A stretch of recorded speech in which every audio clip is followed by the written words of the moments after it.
PM. $3 to $6. That's crazy. You know we're a happy hour right now from 3 to 6 p.m. Crazy. We were here yesterday too. Crazy. Bloopers. Don't put that on the video, Anthony. The greatest of all time. Monday through Friday.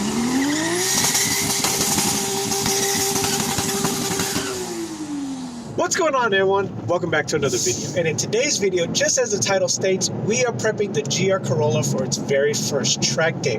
Now, my buddy Di is a member of MSRH, and with that, one of the perks is he can have up to 4 guests a year, or maybe that guest can only come 4 times a year under his membership.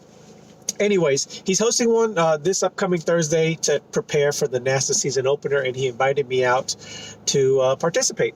And I just reached my 621-mile braking period. I don't know why that's a thing, but according to everyone, that's the official braking period mileage. Anyways, I'm at like almost 1,000 anyways. So I'm going to head over to my buddy Johnny's shop. If you guys remember Johnny, he's the one who wrapped the roof of my Corolla. So he's letting me use his lift to change my oil, and the only reason I need a lift to change the oil is because I want to show you the process of what needs to be done. I contacted Toyota to set up my 1,000-mile maintenance and asked what all it entails, and all they told me was basically they're just checking all the nuts and bolts and topping off the fluids. The oil change isn't even included in that checkup. So I'm like, okay, well, I'm not going to take my card for you guys just to tell me nothing I don't need to know. So I contacted Johnny. He said I can use his lift to show you guys what's done. But enough rambling on. Let's go ahead and head over to the shop and get this car on the lift. Okay guys, so we're going to be trying something a little bit different today, mainly because Johnny was blaring some music off his radio, and last time I was trying to record there I got a copyright strike. So today we're going to be doing a voiceover, and hopefully this comes out pretty good. So obviously, first and foremost, the first thing we got to do is we got to get the car on the lift. Now, obviously, with this being his shop and his business, insurance purpose wise, he couldn't let me work on the car under the lift, which is understandable. It actually gives me a better chance to start recording.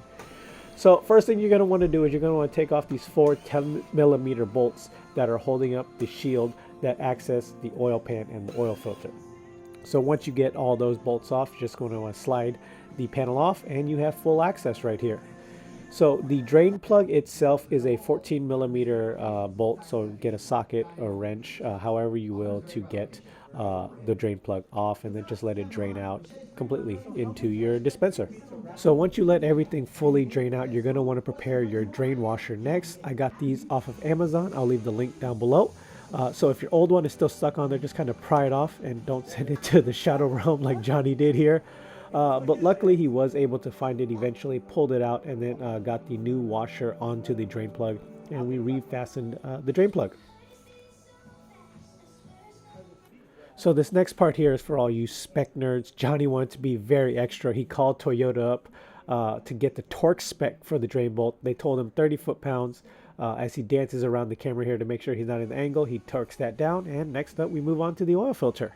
So if you guys watch the Car Care Nut YouTube channel, this is the oil filter that he recommends, and I will leave a part number in the description down below.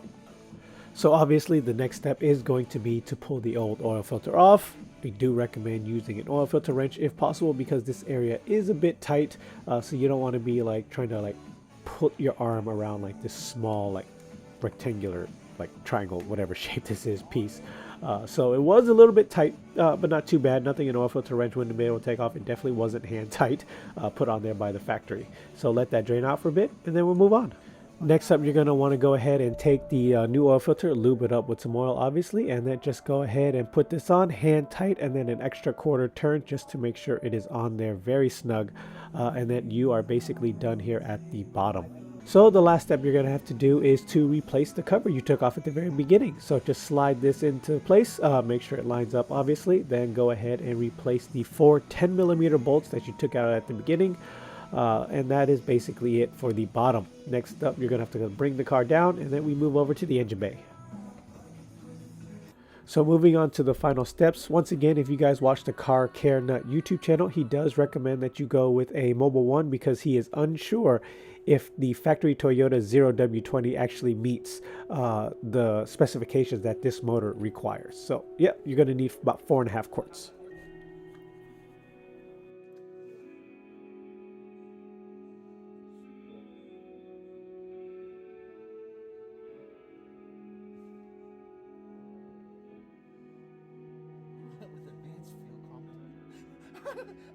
So once you get your 4.5 quarts put into the motor, go ahead and replace the oil cap. Let the car run for about 30 seconds to make sure all the oil flushes through the entire systems, just to make sure you're not low. And then once you finish the 30-second idle, go ahead, shut it off, pull the dipstick, and check to make sure all your levels are correct. They should be somewhere between the two, in between the two indicator marks, slightly above, not too bad, but you know, just try to make sure it's somewhere in between there, and you're good to go. Then we finally move on to the final steps. And because that one is inside my car, I'm going to be switching back over to the microphone on the camera itself. Okay, and the last part you're going to need to do is obviously you're going to want to reset your oil light. So just go ahead, go to your screen, hold the OK button right here until you see those two bars. Then you're going to want to scroll up to your settings, hit OK, scroll down to vehicle settings, hold OK. Then you're going to go to scheduled maintenance, push OK to get in, reset data, reset complete, and there you go. That is how you reset your oil maintenance light.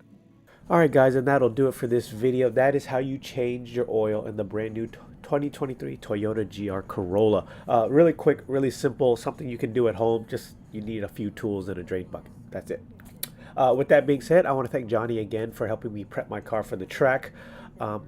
I didn't really feel like I was going to need to do very much, and I didn't need to really upgrade my oil to a higher weight oil. I don't really plan on pushing it too hard. It's been like 5 years since I've been to the track, so this is mainly just going to be a shakedown attempt to see if I can knock some of the rust off. But anyways, I also didn't want to heat wrap my exhaust just yet because it's supposed to be like, what is it? Let me see here. It says it's supposed to be a high of like 47 degrees on Thursday, so that could change from here until now, but who knows. We'll see if my car actually overheats the rear-wheel drive diff and forces it into two-wheel drive mode. So, but with that being said, thank you for watching. Hopefully this voiceover video helped you guys out and it didn't annoy you too much. Once again, Johnny loves to blare his music, and I didn't feel like getting another copyright strike. So until next time, guys, later.